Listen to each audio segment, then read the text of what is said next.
எல்லாருக்கும் இனிய தமிழ் புத்தாண்டு நல்வாழ்த்துக்கள். நண்பர்களே, இந்த பதிவில் நம்ம பார்க்கக்கூடியது ரிஷபராசியில் பிறந்த நண்பர்களுடைய வாழ்க்கையிலையும் வாழ்வாதாரத்திலையும் வரக்கூடிய தமிழ் வருடமான விசுவாச வருடம் சாதகமான பலனை தரப்போகுதா அல்லது பாதகமான பலன்களை தரப்போகுதான்றது பற்றி தானுங்க ஆதாரபூர்வமாக வேதகால முறையில் துல்லியமாக இந்த பதிவில் நம்ம பார்க்க போகிறோம். பொதுவாகவே சம்பாதிக்கணுன்ற ஆசையை விட சாதிக்கணுன்ற ஆசை தானுங்க எல்லாருக்குமே இருக்குது. இந்த பிரபஞ்சம் எல்லாருக்கும் எல்லா நேரத்துலையும் சாதகமான பலன் சாதிக்கிறதுக்கு உண்டான பலன் தர்றதில்லைங்க. ஆனாலும் ஏதாவது ஒரு தருணத்தில் சாதிக்கிறதுக்கு உண்டான பலன் தரும் இல்லை. அந்த சாதிக்கிறதுக்கு உண்டான நேர காலங்கள் எதுன்றது நம்ம ஜோதிடத்தால் தான் தெரிஞ்சுக்கிட முடியும். என்னதான் விஞ்ஞானம் நமக்கு மிகப்பெரிய வளர்ச்சிகள் கொடுத்துருந்தாலும் ஒரு தனிப்பட்ட மனிதனுடைய வாழ்க்கை எப்படி இருக்கும், வாழ்வாதாரம் எப்படி இருக்குன்றது நம்மளுடைய ஜோதிடத்தில் தான் தெரிஞ்சுக்கிட முடியுமே தவிர வேறு எந்த வகையிலையும் தெரிஞ்சுக்கிட முடியாது. வரக்கூடிய தமிழ் வருடமான விசுவாசு வருடம் சித்திரை மாதம் திங்கட்கிழமை அதிகாலை 6:07 தான் பிறக்கப்படுது. சார், ராத்திரி 12 மணிக்கு மேலே மறுநாள்னு சொல்லிடுவாங்க. நீங்கள் என்ன சார் காலையில் 6:07 சொல்கிறீங்க? ஆங்கில பிரகாரம் பார்த்தீங்கன்னா ராத்திரி 12 மணிக்கு மேற்கொண்டு மறுநாள் தானுங்க. ஆனாலும் தமிழ் வருடம் தமிழ் மாதம் சூரிய உதயம் ஆனாதானுங்க ஒரு நாள். இன்றைய பொழுது சூரிய உதயத்திலிருந்து நாளைய பொழுது சூரிய உதயம் வரை தானுங்க ஒரு நாள் 60 நாளிகை. அதன் அடிப்படையில் விசுவாசு வருடம் சித்திரை மாதம் திங்கட்கிழமை காலையில் 6:07 தான் சூரிய உதயம்.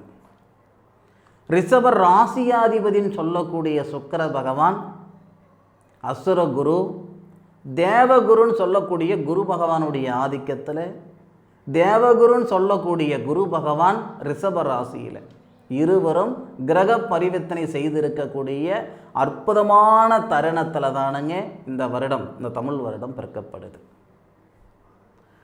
பொதுவாகவே எதிர்பார்ப்புகள்ன்றது எல்லாருக்குமே இருக்க தான் செய்யும். எதிர்பார்ப்புகள் இல்லாதவங்க யாருமே இல்லை. ஏதாவது ஒரு வகையில் ஏதாவது ஒரு எதிர்பார்ப்புகள் இருக்கும். ஆனால் ரிஷபராசியில் பிறந்த நண்பர்களுடைய பொருளாதாரத்தில் இருக்கிற சங்கடம் கடன் பிரச்சனைகள் இந்த வருடத்தில் தீரப்போகுது. கழுத்து பிடிக்கிற அளவுக்கு கடன் பிரச்சனை இருக்குதுங்க, பணப்பிரச்சனை இருக்குதுங்க. சரி பண்ண முடியுமா பண்ண முடியாதா, இப்படியே நான் போய் சேர்ந்துருவேனான்ற பயமாக இருக்குதுங்க. சங்கடப்பட்டு இருக்கிற ரிஷபராசியில் பிறந்தவங்களுக்கு வருடப்பிறப்பன்னைக்கு உங்களுடைய ராசிநாதன் சொல்லக்கூடிய சுக்கிர பகவான் லாபஸ்தானத்தில் தொழில் ஸ்தானாதிபதின்னு சொல்லக்கூடிய சனி பகவானோட சேர்ந்து சனி பகவானுடைய சாரம் வாங்கியிருக்கிறது சிறப்பு. ரிஷபராசியில் பிறந்தவங்களுக்கு ராசியாதிபதி சுக்கிர பகவானை விட யோகத்தை கொடுக்கக்கூடிய ஒரே கிரகம் சனி பகவான் தானுங்க. இது எல்லாருக்குமே தெரிஞ்ச ஒரு விஷயந்தானுங்க. சனி மட்டுமே ரிஷபராசி நண்பர்களுக்கு மேலான யோகத்தை கொடுக்கக்கூடிய ஒரு கிரகம். அப்போது உங்களுடைய ராசியாதிபதி சுக்கிரன் கிரக பரிவர்த்தனை பெற்று இருக்கிறது சிறப்பு. உங்கள் ராசிநாதன் சனி பகவானுடைய சாரம் வாங்கி சனி பகவானோட சேர்ந்து புரட்டாதி நட்சத்திரம்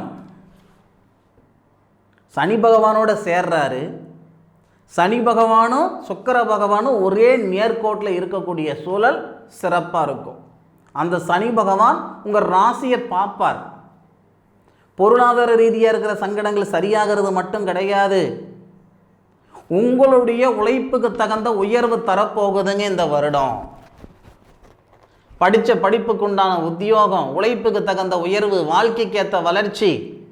இந்த நிமிஷம் வரைக்கும் ரிஷபராசியில் பிறந்தவங்க யாரோ பிழைக்கிறதுக்கு நான் கஷ்டப்பட்டுட்டு இருக்கிறேங்கன்னு சொல்லக்கூடியவங்க தான் அதிகமாக இருப்பாங்க. சொல்லுவோம் இல்லைங்களா, வரவு 8 செலவு 10 அது யாருக்கு பொருந்துமோ இல்லையோ ரிஷபராசியில் பிறந்தவங்களுக்கு கடந்த ஒரு 2 வருட காலமாக நல்லாவே பொருந்திருக்கும். பார்த்த இடத்துல காசு பணமாக இருந்தது போய் எந்த பக்கம் 10 ரூபா இருக்குன்னு தேடுற காலகட்டம், இருக்கிற நகை நட்டையை அடமானம் வச்சு பார்த்த காலகட்டம், இதெல்லாமே சரியாக போகுது. உங்களுடைய ராசியாதிபதி மட்டும் கிடையாது, உங்களுடைய ராசியாதிபதி சுக்கிரன், தனஸ்தானாதிபதின்னு சொல்லக்கூடிய புதன், தொழில் ஸ்தானாதிபதின்னு சொல்லக்கூடிய சனி, ராகு. அப்போது இந்த அமைப்புகள் எல்லாமே நமக்கு சிறப்பாக இருக்குது. அதுபோக புதனாக இருக்கட்டும், சுக்கிரனாக இருக்கட்டும், சனியாக இருக்கட்டும், ராகுவாக இருக்கட்டும், ஏன் உங்கள் ராசியில் இருக்கக்கூடிய குரு பகவான் இருக்கட்டும், இந்த 5 கிரகங்களுடைய பார்வை உங்களுடைய ராசிக்கு 5வது பாவகன் சொல்லக்கூடிய புத்திரஸ்தானம், பூர்வீக ஸ்தானத்தை பார்க்குறார். இதில் இன்னொரு அதிசயம் இருக்குது. என்னன்னா, உங்களுடைய ராசியில் பயணிச்சுக்கிட்டு இருக்கக்கூடிய குரு பகவான் செவ்வாயுடைய சாரம் வாங்கியிருக்கிறார். அற்புதமான விஷயம். மிருகசீரிச நட்சத்திரம் சொல்லக்கூடிய இந்திரன் அவதரித்த நட்சத்திரம், இந்திர பகவான் அவதரித்த நட்சத்திரம் மிருகசீரிச நட்சத்திரம். முதல் பாதத்தில் 53 டிகிரியில் இருக்கக்கூடிய குரு பகவான் உங்களுடைய ராசிக்கு 5வது பாவகன் சொல்லக்கூடிய புத்திரஸ்தானத்தையும் பார்க்கிறாரு, 7வது பாவகன் சொல்லக்கூடிய திருமணஸ்தானத்தையும் பார்க்கிறாரு. அப்போ புத்திர பாக்கியத்தில் இருக்கிற தடைகள் நீங்கிறதுக்கு இன்னொரு பிரார்த்தம் உண்டு. என்னன்னா, உங்கள் ராசி மேலே போய்கிட்டு இருக்கிற குரு பகவான் மிருகசீரிச நட்சத்திரம் சொல்லக்கூடிய திருமணஸ்தானாதிபதி சாரம் வாங்கி புத்திரஸ்தானத்தை பார்க்குறார். புத்திரஸ்தானாதிபதின்னு சொல்லக்கூடிய புதன் திருமண காரகனோட சேர்ந்து 11வது பாவகத்தில் லாபஸ்தானத்தில் இருந்து புத்திரஸ்தானத்தை பார்க்குறார். இதனால் குழந்தை பாக்கியத்தில் இருக்கிற தடைகள் நீங்கிறது மட்டும் இல்லை, நிறைய பேருக்கு திருமணத்தில் தடைகள் இருக்குதுங்க. அப்படின்னாலும் நீங்கள் மிருகசீரிச நட்சத்திரம் முதல் பாதம் 2வது பாதத்தில் பிறந்தவங்களாக இருந்தாலும் சரி, கார்த்திகை நட்சத்திரம் 3 பாதத்தில் பிறந்தவங்களாக இருந்தாலும் சரி, ரோகிணி நட்சத்திரம் சொல்லக்கூடிய கிருஷ்ண பகவான் அவதரித்த நட்சத்திரத்தில் நீங்கள் பிறந்தவங்களாக இருந்தாலும் சரி, திருமணத்தில் இருக்கிற தடைகள் நீங்கி போயிடும். பணத்தை ரெடி பண்ணி வச்சுக்கிடுங்க. திருமண வாழ்க்கை நல்லா இருக்கும். திருமணஸ்தானத்தில் இருக்கிற தடைகள் நீங்கும். நிறைய பேருக்கு மறுமணத்தில் இருக்கிற தடைகள் நீங்க போகுது. வரக்கூடிய விசுவாசு வருடம் வைகாசி மாதம் 16ஆம் தேதியிலிருந்து ரிஷபராசியில் பிறந்த நண்பர்களுக்கு, பல நண்பர்களுக்கு யோகமான காலகட்டம். ஒரு குழந்தை பிறக்குதுன்னா ஒரு 7 மாதம் அல்லது 8 மாதத்தில் நடக்க பழகணும் இல்லையா? அதிகபட்சம் 7 மாதம் 8 மாதம் இல்லைன்னாலும் ஒரு 9 மாதம் 10 மாதத்துலையாவது ஒரு அடி எடுத்து வைக்கணும், ஒரு நடக்க பழகணும் இல்லையா? அப்போ தானே நம்ம ஒரு இதுவாக இருக்கும். அந்த மாதிரி இந்த வருடம் பிறக்கப்படுதுன்னா அதிகபட்சம் 2வது மாதம் அல்லது 3வது மாதமே ரிஷபராசியில் பிறந்த நண்பர்களுக்கு மாற்றங்கள் வந்துடும். ஷேர் மார்க்கெட்டில் காசு பணத்தை இழந்து விட்டோம் சார், இந்த நேரத்தில் அதே ஷேர் மார்க்கெட்டில் காசு பணம் சம்பாரிச்சு விடுவீங்க. வாங்கின இடத்துல கொடுக்க முடியல சார், கொடுத்த இடத்துல வாங்க முடியும் சார், முதல்லையே சொல்லிவிட்டோம். பொருளாதாரத்தில் இருக்கிற பிரச்சனை சரி கட்டிக்கிடுவீங்க. திடீர் அதிர்ஷ்டம் ஏற்பட்டுடும். தொழிலை வளர்ச்சி கொடுப்போம். தொழில் அதிபராக்கிறதுக்கான வாய்ப்புகள் எல்லாம் நிறைய உண்டு. இதெல்லாம் எந்த மாதத்திலிருந்து சார் எங்களுக்கு நாங்கள் அனுபவிக்க முடியும், உணர முடியும்? ஏட்டு சுரக்காய் கறிக்கு உதவாது. எதுவுமே பாடப்புத்தகத்தில் வர்றதே நமக்கு விதின்னு சொல்லிட முடியாது இல்லையா? அனுபவபூர்வமாக ப்ராக்டிக்கலாக ஒரு விஷயம் நமக்கு நடக்கணும். அது வரக்கூடிய வைகாசி மாதம் 16ஆம் தேதியிலிருந்து. நீங்கள் என்ன வேணாலும் நினச்சிக்கோங்க, வர வைகாசி மாதம் 16ஆம் தேதியிலிருந்து ரிஷபராசி நண்பர்களுக்கு மிகப்பெரிய மாற்றங்களும் மாறுதலும் வர்றது உறுதி. உங்களுடைய எதிர்பார்ப்புகளுக்கு தகுந்த மாதிரி ரிஷபராசிக்காரங்க கிட்டத்தட்ட ஒரு 10 கோடி பேர் இருக்கிறாங்கன்னா 10 கோடி பேருக்கும் 10 கோடி விதமான எதிர்பார்ப்பு இருக்கும். எல்லாருக்கும் ஒரு மாதிரியான எதிர்பார்ப்பு இருக்காது. 5 விரல் ஒரு மாதிரி கிடையாது, 5 விரல் 5 மாதிரி. அப்போது ஒவ்வொருத்தருக்கும் ஒவ்வொரு விதமான எதிர்பார்ப்பு. உங்களுடைய எதிர்பார்ப்புகள் என்னன்னு எனக்கு தெரியாது, ஆனால் உங்களுடைய எதிர்பார்ப்புகள் பூர்த்தி அடைகிற அளவுக்கு இந்த வருடத்துடைய கிரக அமைப்புகள் உண்டு. அதில் மாற்று கருத்து இல்லை. 10%, ஒரே ஒரு 10%, 100%ல் 10% உங்களுடைய சுய ஜாதகம் சாதகமாக இருந்தால் நீங்கள் தான் இந்த வருடத்தில் லட்சாதிபதி, ஏன் கோடீஸ்வரர். அதுபோக உங்களுடைய ராசிக்கு 2வது பாவகத்தில் இருக்கக்கூடிய தனஸ்தான அதிபதி நீச்சமாக இருக்கிற, அது மனசில் வச்சுக்கணும். தனஸ்தானாதிபதி நீச்சமாக இருக்கிறதுனால பணத்தை வச்சுக்கிட்டு பணத்தை பார்க்க முடியாது. நல்லா ஒன்று புரிஞ்சுக்கோங்க.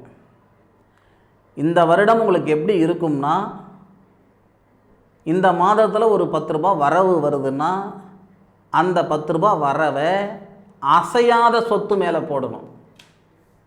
ஒரு இடம் வாங்குறீங்க, வீடு வாங்குறீங்க, வீடு கட்டுறீங்க, இதுக்கெல்லாம் முன்னுரிமை கொடுங்க. முக்கியத்துவம் அதிகமாக கொடுங்க. ரெண்டாவது, பொருளாதாரத்தில் இருக்கிற பிரச்சனை, கடனை கட்டுங்க. இப்போது இது நம்ம பங்குனி மாதம் பேசிகிட்டு இருக்கோம். பங்குனி மாதத்தில் உங்களுடைய சுய தொழில் செய்கிறவங்களாக இருந்தால் மாதத்துக்கு ஒரு 25,000 ரூபாய் சம்பாதிக்கிறீங்கன்னா, விசுவாசு வருடம் பிறந்து வைகாசி மாதம் 16 தேதிக்கு மேற்கொண்டு இன்றைக்கி 25,000 ரூபாய் சம்பாதிக்கிறவங்க 35,000 ரூபாய் சம்பாதிப்பீங்க. அடடா 35,000 ரூபாய் சம்பாதிக்கிறோமே, நம்ம ஒரு மல்லிகை கடை வச்சுருக்கிறோம், ஏதோ ஒரு கடை வச்சுருக்குறோன்னு வச்சுக்கோங்க. 35,000 ரூபாய் சம்பாதிக்கிறோமே, இந்த இருப்பு இருக்கிறதுனால 35,000 ரூபாய் சம்பாதிக்கிறோம், இந்த மாதிரி ஒரு 4 மடங்கு இருப்பு நம்ம போடலாம், இன்னும் அதிகமாக வியாபாரமாகன்னு போட்டிங்கன்னா அதே 35,000 ரூபாய் தான் சம்பாதிக்க முடியும். நல்லா புரிஞ்சுக்கோங்க. இந்த வருடம் உங்களுக்கு யோகமான வருடம்தான். தனஸ்தானாதிபதியும் சுபஸ்தானாதிபதியும் நெகட்டிவாக இருக்காங்க, பார்த்துக்கோங்க, பாதகமாக இருக்காங்க. தனஸ்தானாதிபதின்னு சொல்லக்கூடிய புதன் 11வது பாவகத்தில் லாபத்தில் இருந்தாலும் நீச்சம் பெற்றிருக்கார். சுபஸ்தானாதிபதின்னு சொல்லக்கூடிய சூரியன் 12வது பாவகத்தில் உச்சமாக இருக்கிறார். இந்த 2 அமைப்பு எப்படின்னா, உச்சமாக இருக்கிற கிரகம் சூரியன் நீச்சத்தை பார்ப்பார். நீச்சமாக இருக்கக்கூடிய புதன் தனஸ்தானாதிபதி உச்சத்தை பார்ப்பார். நல்லா புரிஞ்சுக்குவாங்க. இது என்ன பண்ணோம்னா, உங்களுக்கு சம்பாதனை அதிகமாக கொடுக்கும். ஆனால் அந்த சம்பாதனை வச்சு இன்னும் அதிகமாக சம்பாதிக்கணுன்ற எண்ணம் வேண்டாம். உங்களுடைய அத்தியாவசியமான செயல்கள் செயல்படுத்திக்கோங்க. தங்கச்சிக்கு கல்யாணம் பண்ணலாம்னு இருக்கிறேனுங்க, செஞ்சு விடுங்க. தம்பிக்காரனுக்கு கல்யாணம் பண்ணலாம்னு இருக்கிறேன், பண்ணிவிடுங்க. ஒரு சொந்தமாக பிஸ்னஸ் ஆரம்பிக்கலாம்னு இருக்கிறேன் அப்படின்னா ஒரு மினிமமான ஒரு தொகை போட்டு செய்யுங்க, ரொம்ப கூடுதலாக போட வேண்டாம். சரியா? அதுபோக 4வது பாவகத்துக்கு அதிபதின்னு சொல்லக்கூடிய சுபஸ்தானாதிபதி 4வது பாவகத்துக்கு அதிபதி சுபஸ்தானாதிபதி 12வது பாவகத்தில் மறைஞ்சிருக்கிறதுனால புதுசாக வாகன யோகம் வேண்டாம். மண்மனை வாங்குங்க, தப்பில்லை. வாகனம் புதுசாக எடுக்க வேண்டாம். அது எடுத்தே தீரணும்னா ரிஷபராசியில் பிறந்தவங்க வேறு யாராவது ஒரு பேரில் எடுத்துக்கோங்க. உங்கள் மனைவி பேரில் எடுக்கிறதோ அல்லது உங்கள் கணவர் பேரில் எடுக்கிறதோ, அம்மா பேரில் எடுக்கிறதோ, அப்பா பேரில் எடுக்கிறதோ, அந்த மாதிரி உங்கள் குடும்பஸ்தார் பேரில் எடுத்துக்கிடுங்க. அதுபோக 3வது பாவகத்துக்கு அதிபதி சந்திரன் 6ல் போய் உட்காந்துட்ருக்கிறார். அப்படி தகரீஸ்தானாதிபதி 6வது பாவகத்தில் உட்காந்துருக்கார். அதனால் முடிஞ்ச அளவுக்கு இந்த நண்பர்கள்கிட்ட, சொந்தம் பந்தம் இவங்கக்கிட்ட காசு பணம் கொடுத்து ஏமாந்துடாதீங்க இந்த வருடத்தில். அதே மாதிரி முக்கியமான சமாச்சாரம் என்னென்னா, இந்த 3 கூடிய கிரகம் 6வது பாவகத்தில் ராகு சாரம் வேறு வாங்கியிருக்கிற. அப்படி ஒரு தலைவலி வருது, இல்லை உடம்புல ஏதாவது ஒரு தொந்தரவு வருது, முடிஞ்ச அளவுக்கு நீங்கள் மருத்துவருடைய ஆலோசனைப்படி ஒரு மருந்து சாப்பிடுங்க, இல்லை ஒரு வீட்டு வைத்தியம் சாப்பிடுங்க. யாரோ சொல்கிறாங்க, ஏதோ சொல்கிறாங்கன்ட்டு, எங்கேயாவது ஏதாவது கொடுக்குறாங்கன்ட்டு யார் டாக்டருடைய நாலேஜ் இல்லாமல் தயவுசெய்து சாப்பிட்டு விடாதீங்க, சிக்கலாகி போய்டும். ஏன்னா இந்த தருணம்ன்றது இந்த நோய் எதிர்ப்பு சக்தின்னு சொல்லுவோம் இல்லைங்களா, அது கொஞ்சம் கம்மியாக தான் இருக்கும் இந்த வருடத்தில். அடிக்கடிக்கு காய்ச்சல் வருது, அடிக்கடிக்கு அதாவது நம்ம சளி தொந்தரவு வர்றது, உடம்புல ஏதாவது ஒரு தொந்தரவுகள் கொடுத்துக்கிட்டே இருக்கும். அதனால் முடிஞ்ச அளவுக்கு தரம் அறிந்து வைத்தியம் பண்ணணும். சரிங்களா? ஏதோ ஒன்று செஞ்சு போட்டு பின்னுக்கு சிக்கிக்காதீங்க. இந்த ஒரு பாயிண்ட்டை மனசில் வச்சுக்கிடுங்க. அதுபோக 6வது பாவகத்துக்கு அதிபதி 11வது பாவகத்தில் மறைஞ்சிருக்கு, அதாவது லாபஸ்தானத்தில் இருக்கிறதுனால ஓரளவுக்கு இந்த பகைகள் ஓரளவுக்கு சரி ஆனாலும் இந்த சுக்கிர பகவான் உச்சம் பெற்றிருக்கிறது நமக்கு கொஞ்சம். ஏன்னா இந்த இந்த இந்த இடத்துல பார்த்திங்கன்னா உச்சமாக இருக்கிற கிரகங்கள், நீச்சமாக இருக்கிற கிரகங்கள் இதெல்லாம் ரொம்ப அதிகம். 12 கூடிய செவ்வாய் நீச்சம் பெற்றிருக்கிறாரு, 4 கூடிய கிரகம் 4 கூடிய கிரகம் உச்சமாக இருக்குது, 2 கூடிய கிரகம் நீச்சமாக இருக்குது, உங்கள் ராசி அதிபதி உச்சம். இந்த ஒரு சில சூழல்களால் கொஞ்சம் பாதுகாப்பாகவும் சூதானமாகவும் இருக்கக்கூடிய ஒரு காலகட்டமாக இருக்கும் வரக்கூடிய விசுவாச வருடம். அவசியம் என்ன, அத்தியாவசியம் என்னன்றது உங்களுக்கு தெரியும், அனாவசியம் என்னன்றது உங்களுக்கு தெரியும். அனாவசியமான செயல்கள் தயவுசெய்து செஞ்சுக்கிடாதீங்க, ஆடம்பரமாக இருந்துக்கிட வேண்டாம். மற்றபடி இந்த வருடம் ரிஷபராசியில் பிறந்தவங்களுக்கு ஒரு பயனுள்ள ஒரு வருடமாக தான் இருக்கும். சரிங்களா? பல அனுபவங்களை கொடுக்கக்கூடிய வருடமாக தான் இருக்கும். சரிங்களா? பல நல்லது நடக்கக்கூடிய ஒரு சூழலாக இருக்கும். இதில் மாற்று கருத்து ஒன்றும் கிடையாது. சரிங்களா? மேலும் உங்களுடைய சுய ஜாதகத்தில் இருக்கக்கூடிய கிரக அமைப்புகள் தசா புத்திக்கு தகுந்த மாதிரி பலன்கள் கொஞ்சம் மாறுபடலாம். உங்களுடைய சுய ஜாதகத்தை இந்த தருணத்தில் தயவு செய்து பார்த்துக்கிடுங்க. மீண்டும் அடுத்த ஒரு அற்புதமான தருணத்தில் உங்கள் அனைவரையும் சந்திக்கும் வரை உங்களிடமிருந்து விடைபெறுவது உங்கள் வீட்டு ஜோதிட நண்பனான மா காளிதாஸ் மணிகண்டன். திருச்சிற்றம்பலம். வாழ்க வையகம், வாழ்க வளமுடன்.